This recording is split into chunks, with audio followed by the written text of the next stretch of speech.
Hey y'all, it's your girl Tashondarenae. I'm back with another video. In today's video, I'm showing you how to make some oven baked baby back ribs. So if you would like to see how I do it, please stay tuned. So if you've been subscribed to my channel for a while, you already know I do not eat pork, but I used to eat it and I still know how to cook it. So that's why I'm able to share this recipe with you today. So the first thing you want to do is, with some paper towel, gently press down on your meat to get the moisture out. Next, you want to pull the membrane from the back of your ribs. You want to take that off. Some people do decide to leave it on, but to me it's better with the membrane off. I just never liked chewing on that, so for me it's best to take it off. Sometimes you can get it to come off whole, sometimes it doesn't. It's easier to get off if you use a piece of paper towel to grab a hold of it.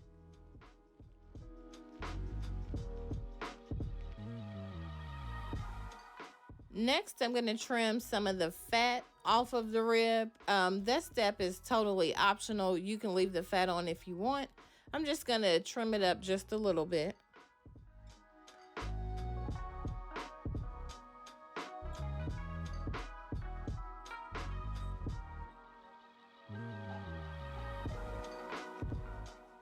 And now to get it seasoned up, I'm going to start with some liquid smoke, and I'm just going to use a little on the back side of both ribs. Once I put it on, I'm just going to rub it in a little bit.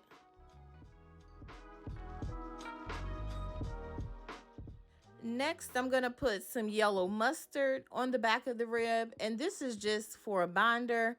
It's not really going to add much flavor. It's just really going to hold your seasonings into place.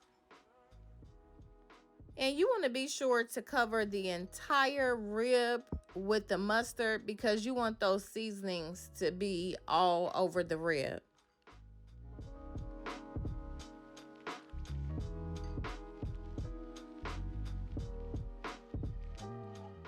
As far as which seasonings to use to season your ribs, we're gonna make a rub, and the rub is really easy to make, and it is simply delicious.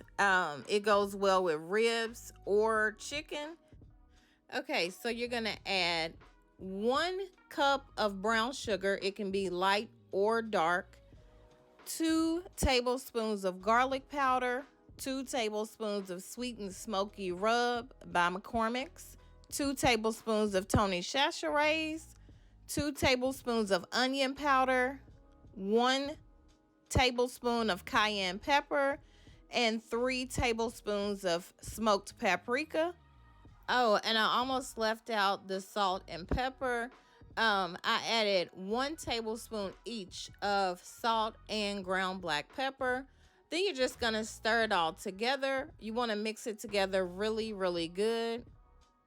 Next, you're going to place each rib on a sheet of aluminum foil, and you're going to completely cover the back side of the rib with the rub. Be sure to pat the seasoning into the rib. Then you'll flip it and repeat those steps again with the liquid smoke, then the mustard, and then the rub. And I do add more liquid smoke to the top side of the rib than I do on the bottom. And again, the mustard really doesn't add to or take away from the taste of the rib. It really just serves as a binder to hold the rub in place. So if you've never used mustard on your rib, or if you're not a fan of mustard, don't be afraid to use it. You really won't even notice it. So once you have the rib completely covered with the rub, you're going to go ahead and wrap your rib with the sheet of aluminum foil that is sitting on. Be sure to tightly wrap it with the aluminum foil, and you're going to bake your ribs at 350 degrees for 2 to 2.5 hours. And after 2.5 hours, you should have the perfect bite off the bone ribs. And if you're a fan of barbecue sauce on your ribs, this is the point where you want to go ahead and brush some barbecue sauce on. This rub is so good that you do not need the barbecue sauce.